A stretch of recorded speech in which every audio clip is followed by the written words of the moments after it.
Championera Ihanze ibitsinda ibitego 3-1 yabuze umutoza arimo ikintu njye nibaza ku kuri aya makipe bishobora kuba byari bishingiye cyane gutegura match ya Chelsea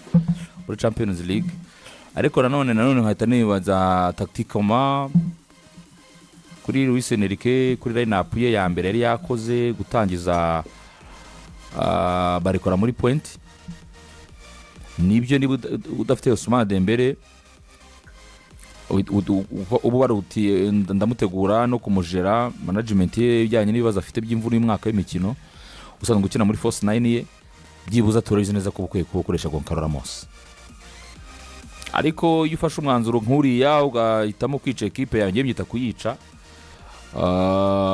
ugasangiza equipe kuriya urabizi ko deja mediane yawe ubwo ntago ufite balance kuko ufitemo umukinnyi umwe gusa ari we Vitinha kuri atanyura umwana wavuye muri Barcelona ndetse na Emery Zaire nibyo nabakinyi beza bakiri batugomba no kubagiza ariko sometimes ari igihe ugomba kubahana ama equipe mbona byase byarapfire kuri line-up y'umutoza mbere na mbere ni igitekerezo umutoza yagaragaje kuri uriya mukino wa Monaco Ben mbona ari ikintu cyatumye Monaco Paris Saint-Germain ngo gutsindira umukino cyane ikindi mu gitekerezo concentration y'abakinyi cyane kuko nk'igitego cya mbere n'icya gatatu ni ibitego by'abakinyi rwose bitangiye mu buryo bugaragara cyane ku gitego cya mbere ku makosa ya Warren Zaire wananiwe gusohoramo baro akirisha gashotanye akaza gushakisha uburyo ari buze kugarura umupira muri box iye ku giti cye kandi tuzi ko yari muri risk zone iyo umupira uri muri box mu gihe utabashije kuwukontorora ibyago byo gutsindwa igitego biba ari byinshi biza no kwisubiramo ku gitego cya gatatu kuri Kanginli nawe watinanye umupira muri ubwo buryo kuwutanga birangira bawumwambuye bakina neza batsinda igitego cya gatatu urebye hari iyo line-up Fuad yaravuze ariko n'uburyo bwaje yabo ukuntu bayitwaye peje ntabwo ari nziza muri no mukino bigahumira ariko ayo makosa Deo ngewe gusezerera Monaco muri Ligue des Champions kwa Paris Saint-Germain ngiye 45% nabishyira kuri UEFA n'abasifuzi bayo kuyisezerera habayemo gukasa ikipe yitwa Monaco binagaragara amakarita y'imituku abiri kuri match ebyiri wendi kuri match ya mbere wabyumva ariko kuri match ya kabiri ikosa rya Julia Muhungu rya kabiri Akimi yari inaze ntigeze namukoraho musifuza itaziza yirukanka ahitamuha jaune ya kabiri itimusora kandi ikipe iri imbere n'ibitego bibiri so wabonaga ko izi match ebyiri za Champions League Monaco yarabarushije Paris Saint-Germain yasezereye ubona nta nkuru so ku munsi wo kuwa gatanu nibyo wabyumva ko icyo gicyo nase tuvuge ko ahantu hari Desire Douari Kivica hari Barikora hari Zaire Emery hari Vitinha hari William Pacho no Mendes hari Ashraf Hakimi hari Zabanyi hari umuzamu wa mbere Safonov abakinnyi barenga 8-10 muri mu rugo Parc des Princes kuko uretse n'ibi bitego 3 na 5 byari kujyamo muri iyi match yo kuwa gatanu byaranashobokaga Monaco yarabarushije ahubwo ngiye nagize impungenge nk'izaba analyste baba Faransa bavugaga bati se usezereye Monaco ibitego 5-4 muri Champions League sibyo ikinyuranyo cy'igitego kimwe kuri equipe yabonye rouge muri match ebyiri zombi bakavuga bati se ntihagakwiye kuba impungenge kuri Champions League bakina na Chelsea hano mu rugo ko binashoboka ko Chelsea bavuga ati iramutse yitwaye nkuko yitwaye mu mikino iheruka binashoboka bakavuga bati Chelsea yabatsindaho manda we birashoboka byose ngewe ntabwo nshaka kubigereka cyane kuri kwitegura cyangwa kugira gute kuko niko umwaka wa Paris Saint-Germain umeze iyi sezo kuko ubu ngubu nuko Lance yakoze amakosa nayo atari equipe ikomeye ubikinyuranye n'inota rimwe Paris Saint-Germain ifite 5-7 ifite 5-6 Lance wabireba niba muri ligue twitwa ko tuzi ko Paris Saint-Germain izirusha byose yitwara gutya uhita ugira impungenge ku mugabane w'Uburayi wanareba uko yitwaye yanyuze muri barrage wanareba uko yagiye niba Tottenham tuvuga ko ari mbi iri muri zone relegation ishobora kumanuka mu gihugu cy'Ubwongereza izikinjiza ibitego 4 Parc des Princes ubwabyo ni kibazo ntabwo ngiye navuga ko Paris Saint-Germain ari ikibazo gusa cy'umukino umwe wa Monaco navuga ko ari ikibazo cyitwaye iyi sezo yose nk'umuntu ureba Ligue 1 navuga ko ntabwo ari Paris Saint-Germain y'umwaka ushize bagize ibyo bibazo by'imvune ariko banagira n'ikibazo cya squad. Paris Saint-Germain ifite ikibazo cya squad, bafite squad ntoya pe, urabibona nyuma yo kunuvunika no kwa baba Fabian Ruiz, urareba Zaire Emery nibyo arimo arabafasha, ejo ari kabiri, ejo ari muri Mediane, ejo ari hano, ubona ko ntabwo ari Paris Saint-Germain umwaka ushize. Paris Saint-Germain umwaka ushize muri knockout stage ya irishwa ko rimwe makipe ya defense neza kurusha ayandi yose. So urebye rero navuga ko biteye impungenge kuri Paris Saint-Germain. Ngewe rwose Liam Roseniyoro natagira ubwoba yayitsinda home and away cyane rwose. Iyi kipe yayitsinda home and away kuko uko utemwe izamu rya Paris izamu ni hari indi mana. Bana basore ba Pedro ba Garnacho n'abapanga ntazana ibintu ngo netunga ibumoso ngo runaka ngo najye iburyo ngo urumva ngo ndundemo ngo Caicedo na Andre Santos na runaka nayipanga kuri imaze iminsi kina Chelsea, Caicedo na Reece James iburyo, Barogusti ibumoso kukurera akatakisha uko Parma na Fernandez na Garnacho bagakina inyuma ya Joao Pedro. Ni bine bibiri. Afite ikibazo gikomeye cyane Luis Enrique kizamu mu buryo bugaragara. Parc des Princes barabirya. Nibyo wenda yakozemo save ziremereye nk'ebyiri Safonov muri match yose, ariko overall performance yagiye atsindwa ibitego ubona ko birimo guhagarara kwe nabi cyane nk'igitego cya gatatu. Ahantu yatereye umupira Baragun. Hari uburyo ubona ko hagiye habamo amakosa kandi habayemo kuzenguruka kuva kuri Chevalier wakinnye nk'igice cya mbere cya saison ukaza kugaruka kuri Safonov nyuma. Ubona ko harimo ikibazo gikomeye cyane mu izamu n'inyuma uburyo barimo kudefanda. Bahuye n'ekipe ibashyiraho pressure ko twajya tureba match za Strasbourg, akiriyo Liam Roseniyoro banganyije ibitego 3-3, yabashije kwinjizamo ibitego 3 muri match ya mbere. Wareba izo match za Marseille bagiye bakina, ni gake ikipe ya Paris Saint-Germain irimo irarangiza itingijwe igitego yaba imbere mu gihugu no hanze. Bafite ikibazo gikomeye cyane mu bijyanye n'uburyo bugarira izamu ryabo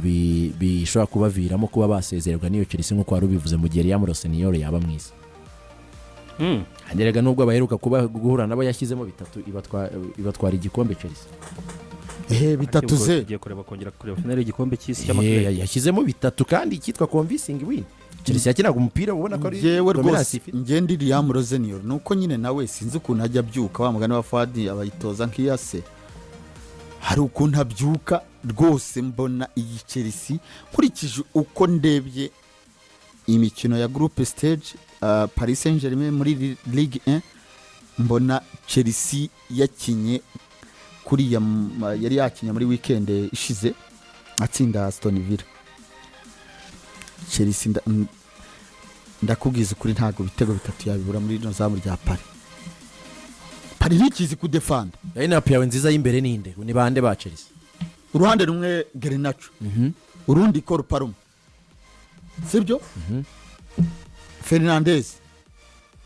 Inyuma yabo agakina abadouble pivot babiri. Santos Caicedo. Oya nta Santos. This James Caicedo. Mujyane muri Calabrige. Arawukina agakina Reece James na Caicedo. Urumva? Uruhande rumwe Marogusto, urundi kukurera. Badiashi nako Trevor Chalobah na Fofana. Gucika uvuze ijambo Badiashi ubu byamaze gucika. Izamu kona warimo ikibazo. Oya izamu ni Sanchez izi match zikomeye. Ni nawe yisabye yaravuze ati muyiduhe, ati ndumva ifite ibintu byo, ati kugira ngo batazajya bahora babona urwitwazo ngo yari match imwe, ati muyiduhe. Umutoza ngo arimo aramutakariza ikize, ariko akimutakariza uriya w'umunya Denmark nawe nabonye baba bikubita mu maguru babicomeka. Ni umudani warya cyane umuswede. Ni umudani we. Ni umudani we. Oya nase umuzamu ni, ariko kano ko mbona yanditse ngo thingi injari niki Windi Fofana ngaho kabaye. Wezire Fofana ariko we azakinisha turyari, ariko to sinarahari. Oya baba we yewe Mamadou Sarr cyakana nabonye ibintu Fofana to sinazi tosirazi kubwira mugenzi we guhagarara neza ariko we agahagarara nabi ntabyaze igitego Sam Smith yabatsindanye we na Badiashile ukibunye nyine we nakubwiye ngo hagarara nabi ariko abwira mugenzi we ngo hagarara neza urumva oya tosinyoye Fofana aravunitse naho hari ubwo ni Sharoba na Mamadou Sarr reka dutegereze press conference oya ni nabura Fofana nashira match empombo agakina na Trevo Charoba jebe nukuri kwimana nashira match empombo ariko burya Dembele yakibura ariko burya ngewe buriya nuko mujya Badiashile namushira Badiashile namushira hanyuma muryamye baba agakina ibumoso Trevo agakina iburyo hanyuma muryamye baba hano ni match yiwabo ni mu rugo baba we bamwemera cyane ngewe kandi pari nifite umwataka gora mugongo uko naze kugapasa Zedwe na Dembele bajya uragaruka oya rese ko kurera na hari uko naze kugapasa application y'Amerika bakoresha bari umupira iyi match bari bayishyize ku madolari 11 kandi ubundi izindi match bazirera amadolari 7 umunyamerika aracurujanga bari barimo bose ni match y'aba investor rwose ni Wrexham ni ikipe nziza nk'abantu mwe Wrexham ni derby agakipe kiza cyane derby y'amafaranga ze y'amafu y'abanyamafaranga bamwe nabo muri Hollywood dore ngabara ababosi bayo bundi mari y'abantu ari barimo barakibandi igitego bagikubisemo erega na medadi yari yaje bana nduva banasuzanyije nabanje kumubona ku ruhande banasuzanyije yabasanze mu kibuga arabasuza medadi waundi arya bana wendi medadi ashinzwe iki muri Chelsea niwe nyiri clear capital gaburya kandi nifite noza shares nyinshi donc ubundi bura mu buryo bw'ubuyobozi niwe muyobozi wa Chelsea nuko buri ashatse kugana Dode cyane muri baye bavuze ngo azayobora imyaka ine ya mbere Todi Boye hanyuma Bernard Egabari ahita akomereza kuko clear capital nifite shares nyinshi nawe yari yaje kuri no mukino wari wabereye kuri kibuga gusa ikiza ku bakunzi b'agakipe kitwa Wrexham na agakipe ubona kagakina umupira mwiza rwose kandi gafite abafana kazamutse mu cyiciro buri mwaka kazamuka mu cyiciro buri mwaka kuko uyu mwaka wari gafite iki playoffs nyuma yuko nubundi abongereza bahinduye amategeko y'ukuntu bazakina playoffs uyu mwaka kuko bavuga ko ikipe ya mbere n'iya kabiri direct nzaza nkuko bisanzwe iya kabiri iya gatatu n'iya kane zikajya ku ruhande bagahita bafata iya gatanu iya gatandatu iya karindwi n'iya munani zigakora akaba arizo zabanza guhura ni amafaranga ni ukugenda cyane ukongera imikino ubwo barimo barakurura za noneho izo ngizo ebyiri zo ntago zagira amahirwe yo gukina retour ni match imwe niba mara gusekura nabo babiri nibo bazagusanga wundi wa gatatu n'uwa kane nabo babone gukina ya playoffs usanzwe tuzi ibera Wembley urumva ko agafaranga ari gukurura muri izo kipe rero kugeza kuri ubu ngubu iyi agakipe kitwa Wrexham gafite tiki sofa kuko naka gatandatu urumva ko gafite resultat nziza kavuye mu cyakangahe mwaka ushinzwe yazamutse iva mu cya gatatu wari wawubanjije nibwo yavaga mu cyiciro cya kane ifaranga rikaho rikubise ibintu biroroha ifite n'abakinnyi mw'abantu ahubwo uzi umwambu umutoza yabanje umuntu twa Kefimo hanze zimambe mu banje hanze muri ramacu ugende ibindi nimambwira wandi w'igisore aba muri 19 Kefimo mwambi itagiye buri gitego Rodriguez icyo Rodriguez uramwibuka Rodriguez ndabamo Rodriguez nicyo banzeraga cya gatatu cyari iki sinzi hari naho Tesini yatabawe na Nyagasani nashatse gusa ryacyo nariburagiye iki cyo gutaka Kefimo baravuga offside bo yemwe kirenge cyo hasi ikibazo zirafite zawenga ngende kubona ari serving reba shayi no wenga reba be reba iki kirenge sha niyo cyatuje badatufite cyangwa ariko harimo pe yarimo uretse n'ikirenge itako ryo ntaryo ubona oya ni ikirenge da cyari nete zanduye hanagura ni ikirenge hanagura n'itako ririmo amategeko ya serving ndifuza kahinduka rwose akaza zino offside zibirenge ngo zamanungu z'inkweto ndende zikavaho kabisa oya yari offside iyi ni yaryamyemo cyane irwatsinze yakabije singuke famous inda oya Kefimo ngura ku mutwe hejuru Kefimo wa branch uyu gatatu niwe watsinze none se uyu wa gatatu wambaye gatatu nyine se urabona niyo watsinze kandi yari ari muri offside nyine barakure basanga ni ikirenge ubanza ari ikipe bamushaka kugira ngo buke muziseke ubumva gacyaba igitego gusa oya nundi nyine nuturimo tukogeza n'amacanga nanjye sinanjye yaberetse ninjye yikweze nabwo ningi arimo offside ninjye yibonye kubera kandi nabwo ni ikirenge na barayikase basanga nino urukweto rw'imbere rwacitse akantu gato ariko sundi byagiye byarinze bigera aho ngaho Chelsea iri he ko aricyo kibazo nanone umuntu ikipe yakinisha umupira udasanzwe umutoza ni icyambere iyi kipe atsinze igitego kimwe byose byari byiza iyi gitego cyubakitse kabisa byose byari byiza ikipe kiri umupira nk'abantu bazabere nigize kwimubwira ajya kubetega nabwo nuramenya udakora uko soga rugusamira kwica ariko akakabuga baba bafana uyu muhungu ni wabahemukiye yatetakire mbigeri naco yari red card musifuze nayibonye inyuma banks we yabanje gutanga jaune ntuzayisabye reka buriya ni kukurera yanze guhana ikosa yanze guhana baro asaba Peter Banks ati jya kuri VAR ubundi yari yanasifuye match ikomeza kuko kukurera we byamubereye imbere nko muri metero imwe kuko yari muri contre attaque ari kumwe na kukurera ariko erega hano hari undi wari umuhushije dore nguriya kukurera nguri inyuma do wamone hari undi wari umuhushije rega mbere ya Gerinacho wari uhushije nde wari uhushije Gerinacho oya niba birahubwo yako yageze match nziza ya Gerinacho cyangwa se nawe man of the match yageze match nziza hari uwamuhushije mbere uyamukubita kabiri kukurera niwe yabwiye yahise muha jaune aravuga ngo bakine kukurera bwatoya aba baherwe bahise banze ujye kuri VAR yakira baravuga ati kiraje ariko iyo ikipe itabona rouge twari kubona ibindi bintu ariko Chelsea imaze gushyiramo squad yayo yaratangiye gukina Chelsea imaze gushyiramo squad yayo imaze gushyiramo abakinnyi bandi yasitangira kukarusha ko gatangiye kujya gacungira ku counter attack kaza no kubona red card nyine ariko ubundi mbere y'umukino kari kayizonze ariko amaze gukora amaze gukora cyane remplacement nabonye mufashije niyo mungu yitwa Isugo Dario Isugo ni nawe wubatse Dario Isugo niwe waje niwe wayifashe kabisa ifata cya kabiri cyatumye bajya muri extra time niwe wayifata gakano kabisa amaze gukora remplacement yarongera arakina ariko nyine ubonaga ko 11 zabo zigaragara ko nako zira type za kabiri zabo ubona ko zibazi nabonye akavideo umuntu ngo ari kurota batomboye tombo riri kuba kuri uyu waka missing ikintu rwose yari yambaye autograce ni imyenda ya Chelsea ya kera ngo abona ngo umuntu agorora akazamuye ati Chelsea Hassan ngo ndaravuga ati zamura yihurana ngo ase mufana itahwera aravuga ati daimoni bamaze gukora remplacement y'umuntu witwa Maka Kukureya ndetse n'umuntu witwa Dario Isugo Chelsea yongeye kugira balance kiri umupira mwiza rwose kubwiza bw'umusore twari yandoroga na cyo yagize match nziza ariko nkunda Kukurera arasatura mwabantu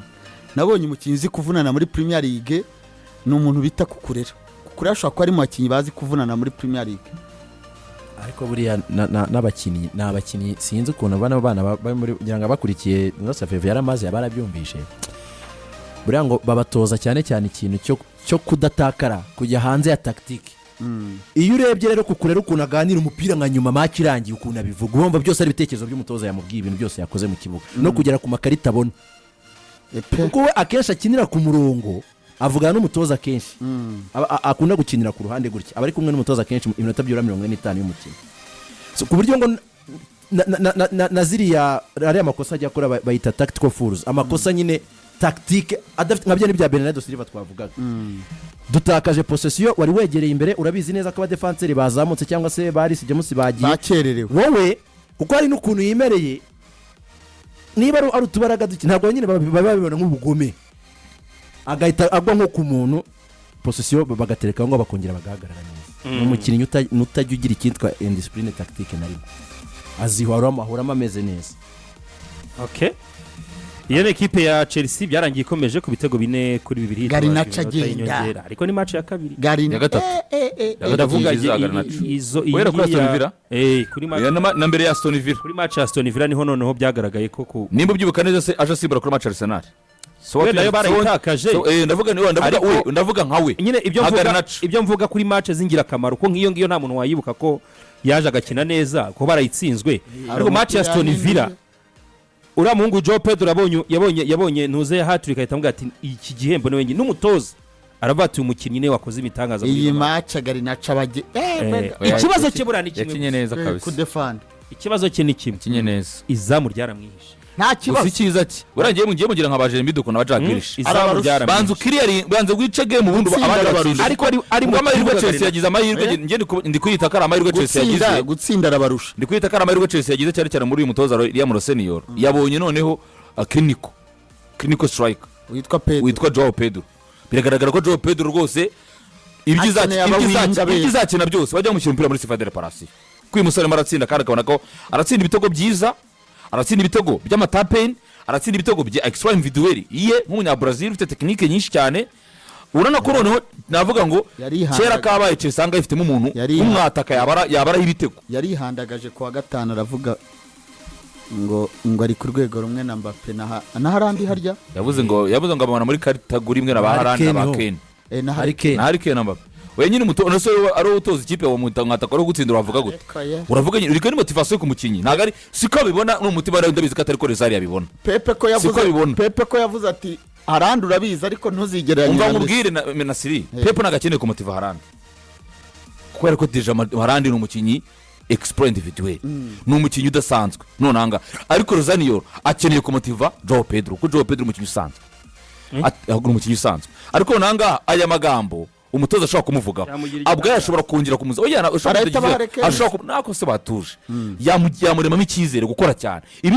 ni speech of demonstration ntago ari suko ubibona nawe arabizi ko atari Hurricane aranabizi ko atari Mbappe umutoza mu mutima ariko ku rwego kugira ngo amutunganye kuko niwe kumukorera nurimo kuba ntago ari pressure nurimo kumukorera nurimo kumutsindira ibitego nurimo kumwubakaho igitego akwiye kumuremamo icyizere rero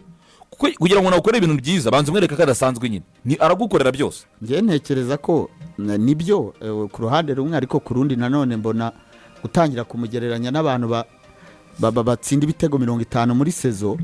hari igihe wajya no kuri pressure wajya ukibura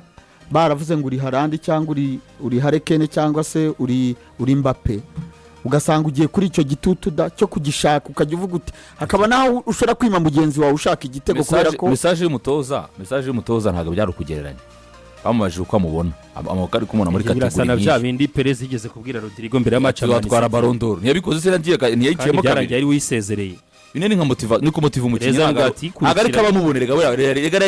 rega yari turetse na Noza na Rosaria na Pedro abayise ikibazo niwe kuba yabyumva gutyo yahita arangira yiyumva gutyo nyine kuko ariko bimeze abigendera akantu ko kubigendera ntabwo aba ari sawa umutoza nawe akantu ko kubigenda nka Noza tuhengama ko nka Kongore ngaho karacitswe ariko azicitswe nejo bundi arambwe ngo afite ubukwe muzanyibutse nta bukwe bwa Kongore nyaboneka